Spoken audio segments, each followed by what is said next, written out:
स्वागत है दोस्तों आपका हमारी इस वीडियो में। आज इस वीडियो के माध्यम से हम जानेंगे मानव शरीर से जुड़े महत्वपूर्ण क्वेश्चन आंसर जो एग्जाम पॉइंट ऑफ व्यू से बेहद ज़रूरी हैं। दोस्तों आप ऐसी ही वीडियो अगर और चाहते हैं तो हमारे चैनल को सब्सक्राइब करें और बेल आइकन को प्रेस करें जिससे अगली वीडियो का नोटिफिकेशन आपके पास सबसे पहले पहुँचे। तो चलते हैं दोस्तों हम वीडियो में अपने पहले क्वेश्चन की तरफ। दोस्तों पहला क्वेश्चन है, मानव शरीर की सबसे बड़ी ग्रंथि कौन सी है? तो मानव शरीर की सबसे बड़ी ग्रंथि कौन सी है? लार ग्रंथि, ऑप्शन बी में दिया थायराइड ग्रंथि, लीवर, अग्नाशय। दोस्तों मैं बता दूं ये सभी ग्रंथियां हैं। लीवर भी एक ग्रंथि है और अग्नाशय भी एक ग्रंथि माना गया है। लार ग्रंथि के बारे में दोस्तों बता दूं ये सलाइवा सीक्रेशन करती है। ये कोई सबसे बड़ी ग्रंथि में नहीं गिनी जाती है। थायराइड ग्लैंड भी नहीं गिनी जाती है और अग्नाशय भी नहीं गिनी जाती है। दोस्तों सबसे बड़ी ग्रंथि होती है हमारी लीवर। लीवर को ग्रंथि माना गया है। हमारे शरीर में लाल से भूरे रंग का एक पार्ट पाया जाता है स्टमक में, यानी कि पेट में दाहिने तरफ। इसका वजन लगभग 3 पाउंड का होता है जिसको हम लीवर बोलते हैं। अगर दोस्तों इसको देखा जाए सही से तो ये ह्यूमन बॉडी का टोटली केमिकल यहाँ से प्रोड्यूस होता है, इसीलिए इसको chemical factory of the human body भी बोलते हैं। इसमें बहुत सारी केमिकल्स बनते हैं दोस्तों, जैसे बाइल जूस हो गया आपका इसका डाइजेस्टिव सिस्टम की जो भी जूसेस वगैरह बनते हैं वो सारे इसी में बनते हैं। प्रोटीन वगैरह का सिंथेसिस भी यहीं से होना स्टार्ट होता है। ग्लूकोज जो होता है, ग्लूकोज के अणुओं को भी यहीं से तोड़ने की प्रक्रिया शुरू करी जाती है। और ये दोस्तों मैं बता दूं इसके बारे में, अग्नाशय के बारे में, तो अग्नाशय हमारी शरीर की दूसरी सबसे बड़ी ग्रंथि मानी जाती है। चलिए दोस्तों चलते हैं अगले क्वेश्चन की तरफ। देखिए दोस्तों दूसरा क्वेश्चन है हमारा, मानव शरीर का सबसे बड़ा अंग कौन सा है? तो ऑप्शन नंबर ए है दोस्तों इसमें माइंड यानी मस्तिष्क, स्किन त्वचा, बड़ी आंत लार्ज इंटेस्टाइन एंड छोटी आंत स्मॉल इंटेस्टाइन।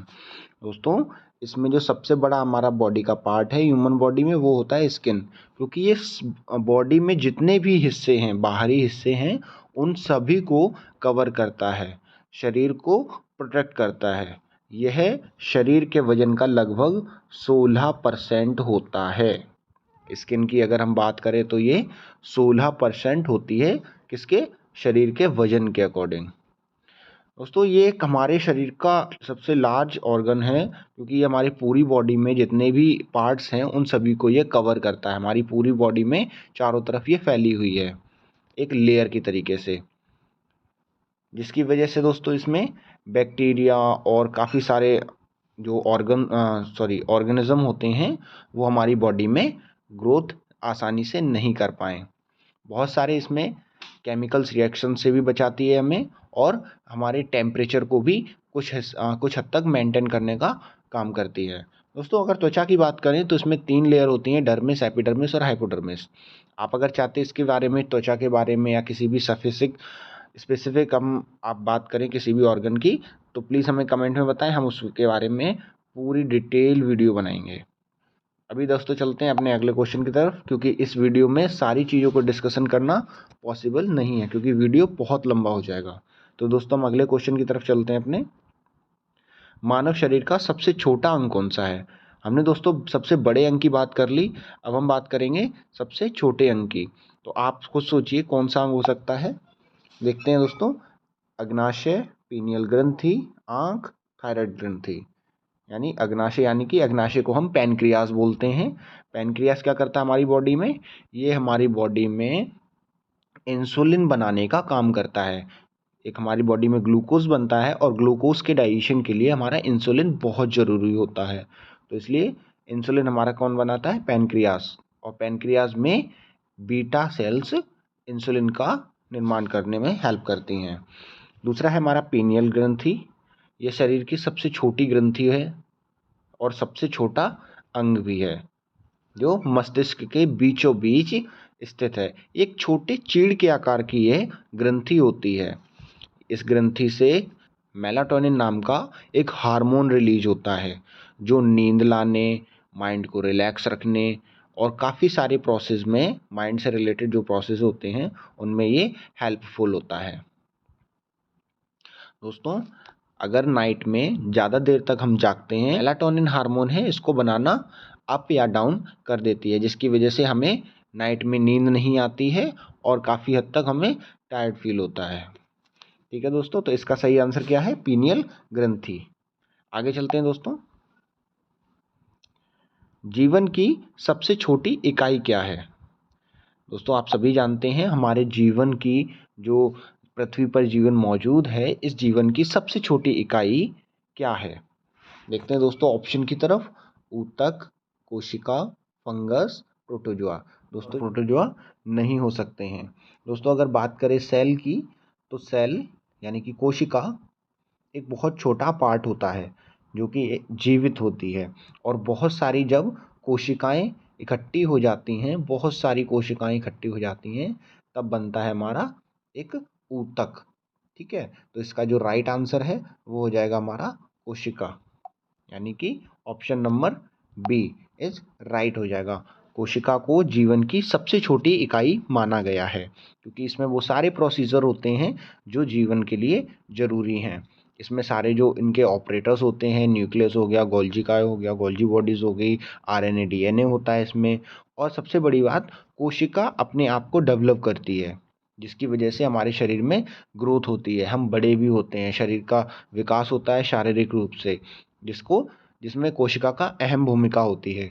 क्योंकि कोशिका अगर अपने आप को डेवलप नहीं करेगी तो शरीर का कोई भी हिस्सा डेवलप नहीं हो पाएगा। एक छोटा सा बच्चा जिंदगी भर अपनी छोटा ही रहेगा शारीरिक रूप से, वो बड़ा नहीं हो पाएगा अगर हमारी कोशिका डेवलप नहीं होगी।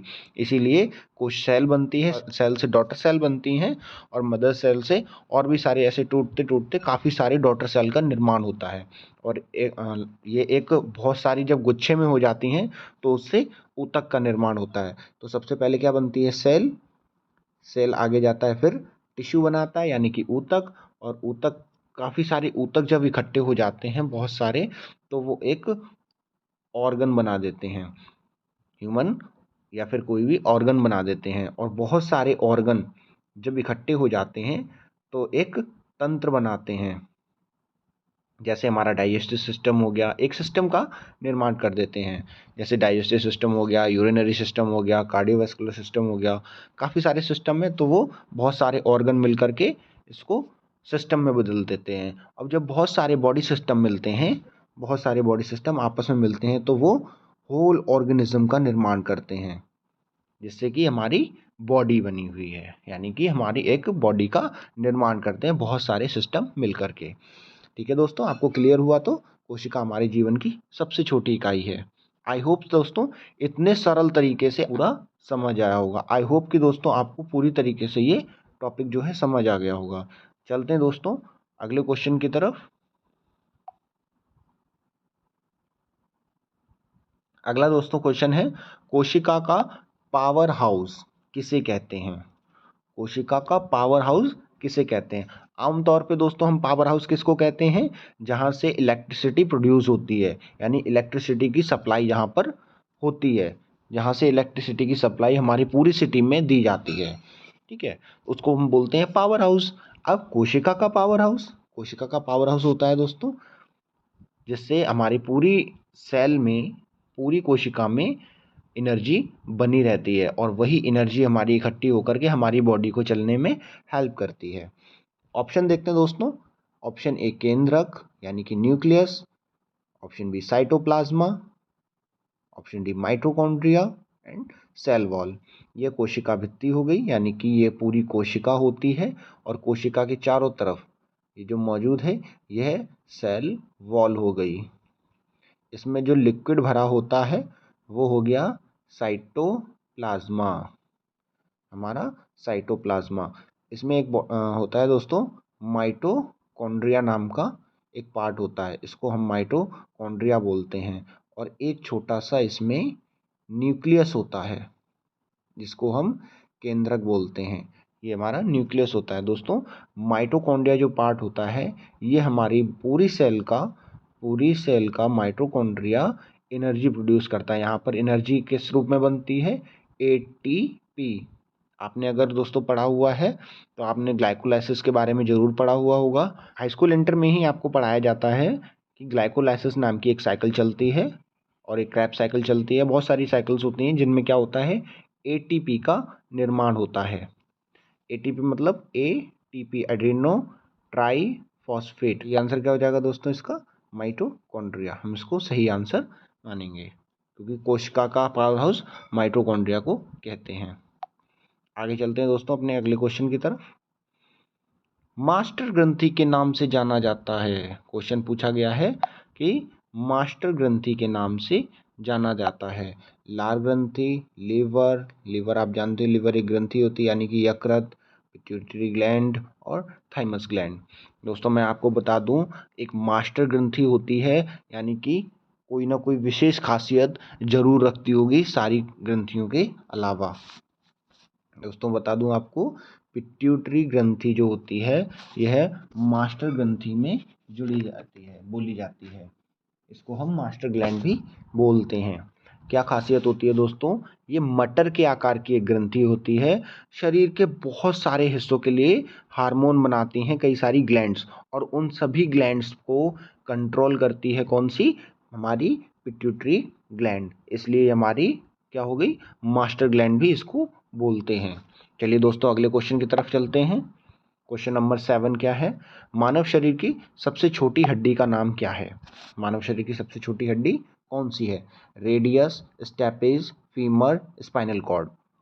ठीक है दोस्तों, रेडियस, रेडियस कहाँ होती है, हमारे हाथ में होती है हड्डी। ये एल्बो के जॉइंट से हमारे पंजे तक एक दो हड्डियां होती हैं जिसमें एक रेडियस होती है, रेडियस, और एक होती है अल्ना। ये दो बोन होती हैं हमारे हाथ में। आगे दोस्तों देखिए, स्टेपीज।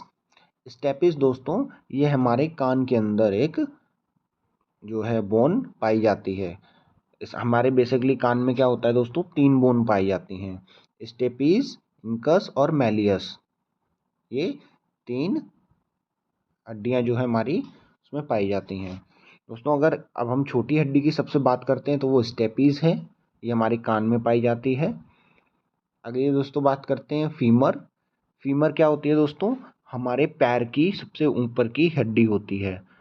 फीमर दोस्तों हमारी बॉडी की सबसे बड़ी हड्डी बोली जाती है। हमारी शरीर की सबसे बड़ी हड्डी कौन सी हो गई, फीमर। देखिए दोस्तों, सबसे छोटी हो गई स्टेपीज और सबसे बड़ी फीमर हो गई। ये हमारे कहाँ होती है, पैर में, या ऐसे हम बोल सकते हैं हमारे जांघ में होती है।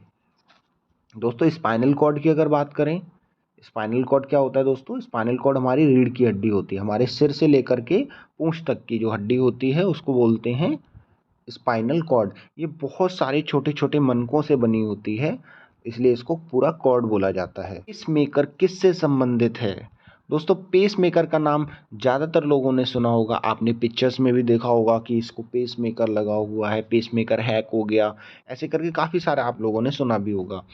देखते हैं दोस्तों अपने क्वेश्चन को, पेस मेकर हमारा किससे संबंधित है। ऑप्शन ए लीवर, हार्ट यानी हृदय, स्टमक यानी कि पेट, आँख यानी कि आइज।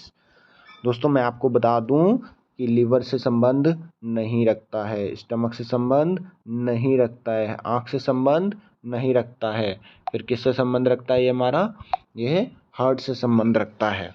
दोस्तों इसके नाम में ही क्या है, आंसर जो है छिपा हुआ है, पेस मेकर। पेस मेकर यानी कि पेस को इंक्रीज करने वाला या पेस को बनाने वाला, पेस बढ़ाने वाला। हार्ट में हमारी पेस होती है यानी कि धड़कन, इसकी वजह से धक धक धक धक की आवाज़ आती है ना, जो दिल धड़कता है, वो उससे क्या, वो पेस से जनरेट होने वाली रिदम होती है वो। तो उस पेस मेकर को लगा देने से हार्ट की प्रॉब्लम काफ़ी हद तक सॉल्व हो जाती है। जब हमारा हार्ट जो होता है धड़कना बंद कर देता है, या हार्ट फेलियर की कंडीशन में सही समय पर अगर इसकी सर्जरी हो जाती है तो उसमें पेस मेकर लगा करके हार्ट को चलाया जाता है और आर्टिफिशियली उसको कंट्रोल भी किया जा सकता है। चलते हैं दोस्तों, मनुष्य के शरीर की सबसे मजबूत हड्डी कौन सी है। मनुष्य के शरीर की सबसे मजबूत हड्डी, femur, spinal cord, parietal bone या पसली।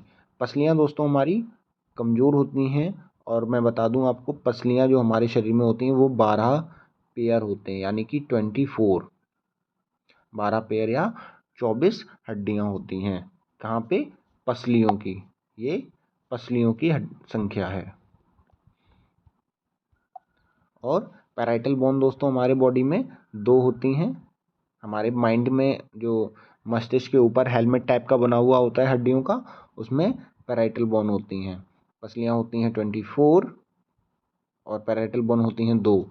स्पाइनल कॉर्ड आप बता चुका हूँ मैं आपको। स्पाइनल कॉर्ड हमारी रीढ़ की हड्डी बोली जाती है। और ये होगी हमारी फीमर। दोस्तों मैं आपको बता दूँ, सबसे लंबी हड्डी और सबसे मजबूत हड्डी हमारी फीमर होती है। तो इसका सही आंसर क्या हो गया दोस्तों? हमारी जो सबसे मजबूत हड्डी है शरीर की, वो है फीमर। आगे चलते हैं दोस्तों।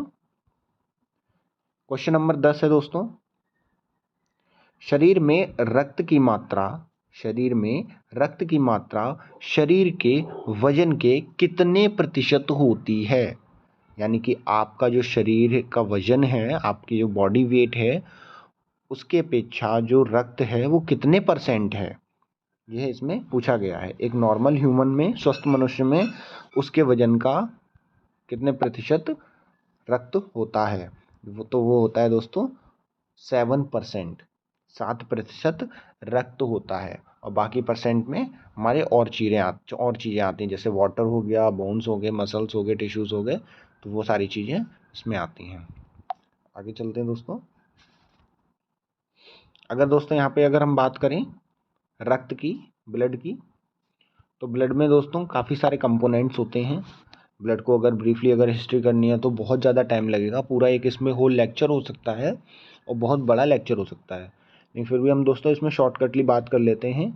इसमें कुछ जो मेन टॉपिक है उनके बारे में बता देते हैं। 7% जो है इसका आंसर सही है दोस्तों। पीएच की अगर बात करें दोस्तों, ब्लड के पीएच की, तो ये 7.35 होता है। 7.35 से लेकर के 7.45 तक होता है, या पीएच होता है। टेस्ट में कैसा हो गया दोस्तों? क्षारीय प्रकृति का होता है। ब्लड दोस्तों, वैसे ब्लड का जो कलर होता है वो रेड नहीं होता है। ब्लड का कलर होता है येलोस कलर का। मेनली ब्लड के 2 पार्ट होते हैं, एक कार्पल्स और प्लाज्मा। कार्पल्स में 3 पार्ट आते हैं दोस्तों, आरबीसी, डब्ल्यूबीसी और प्लेटलेट्स।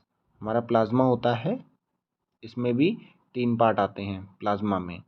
7% प्रोटीन होता है, 91% वाटर होता है, और अदर जो होते हैं हमारे 2% में आता है। वैसे अगर दोस्तों बात करें कि हमारे ब्लड में जो कलर होता है ब्लड का, वो हमारा येलो कलर का होता है, क्योंकि ब्लड में 55% जो मात्रा होती है वो प्लाज्मा की होती है, और 45% जो मात्रा होती है वो कार्पल्स की होती है। तो दोस्तों इसमें से भी आरबीसी जो रेड ब्लड सेल्स होती हैं वो 55% वाले हिस्से में तैरती रहती हैं, यानी कि ब्लड में तैरती रहती हैं, और आरबीसी का कलर क्या होता है? रेड होता है, जिसकी वजह से पूरा हमें जो ब्लड होता है वो रेड कलर का दिखाई देता है। आगे बढ़ते हैं दोस्तों अगले क्वेश्चन की तरफ। शरीर का तापमान कंट्रोल होता है, बॉडी टेम्परेचर कंट्रोल होता है। ऑप्शन ए लीवर, हृदय, ओवरी, हाइपोथैलेमस, ग्रंथि। दोस्तों ऑप्शन आपको दे रखे हैं, आपको सही ऑप्शन टिक करना है। लीवर का आप फंक्शन जानते हो, ये केमिकल्स बनाता है। हार्ट हमारा ब्लड से रिलेटेड रखता है। हालांकि काफ़ी हद तक टेम्परेचर इससे भी इंक्रीज या डिक्रीज होता है, लेकिन कम्प्लीटली इससे इंक्रीज या डिक्रीज नहीं होता है। ओवरीज आप जानते हो, लेडीज़ में ओवरीज होती हैं जो कि बच्चे पैदा करने के लिए अंग होते हैं। आगे दोस्तों है हाइपोथैलेमस ग्रंथि, यानी कि हाइपोथैलेमस ग्लैंड। ये हमारे माइंड में उपस्थित एक ग्रंथि होती है, जिसकी वजह से क्या होता है दोस्तों, इसमें हार्मोन्स बनाती है ये। और वो हार्मोन्स किस लिए बनाती है? हमारी बॉडीज़ के कंट्रोलेशन के लिए, जिसमें टेम्परेचर भी आता है, आपकी भूख आती है, आपको एक तरीके से नींद ना आना, नींद को भी ये कंट्रोल रखती है। तो हमारी बॉडी का टेम्परेचर कौन कंट्रोल करती है? Hypothalamus gland. ठीक है दोस्तों, चलते हैं आगे अगले क्वेश्चन की तरफ। सर्वदाता रक्त समूह है, ऑप्शन नंबर 12 है सर्वदाता रक्त समूह है। दोस्तों सर्वदाता रक्त समूह होता है हमारा ओ, जो हमारा ओ ग्रुप होता है वो सभी को अपने जो है डोनेट ब्लड कर सकता है, सभी को दे सकता है ये। लेकिन अगर दोस्तों जब ओ ग्रुप वालों को, अगर किसी व्यक्ति का ब्लड ग्रुप ओ है तो ये इसको दे पाएगा ब्लड, अगर इसको ज़रूरत है ओ को, तो ये ए बी जो ग्रुप वाले हैं ये क्या इसको ब्लड दे पाएंगे, या बी वाले इसको दे पाएंगे, या ए वाला इसको दे पाएगा? बिल्कुल नहीं दोस्तों, यह जो होता है नहीं दे सकता है। अगर ओ ब्लड ग्रुप वाले बंदे को अगर नीड है ब्लड की, तो वो ओ वाले से ही लेगा और ओ वाले को ही देगा, ठीक है। लेकिन दोस्तों अगर ए बी को ज़रूरत है, अगर ब्लड ग्रुप ए बी को ज़रूरत है, बी को ज़रूरत है, ए को ज़रूरत है ब्लड की, तो ये जो हमारा ओ ग्रुप होता है वो सभी को डोनेट कर देगा, सभी को ब्लड दे सकता है, लेकिन इन सबसे ब्लड नहीं ले सकता, ठीक है। इन सबसे ब्लड नहीं ले सकता, लेकिन सबको सप्लाई कर सकता है। दैट्स ऑल दोस्तों, आगे चलते हैं। मनुष्य शरीर का कौन सा अंग रात के समय बड़ा हो जाता है? रात के समय बड़ा हो जाता है। दोस्तों सोचने वाली बात है, हमारे शरीर में ऐसा कौन सा अंग है जो स्पेशली रात में बड़ा हो जाता है, जिसका साइज जो है रात में इंक्रीज हो जाता है?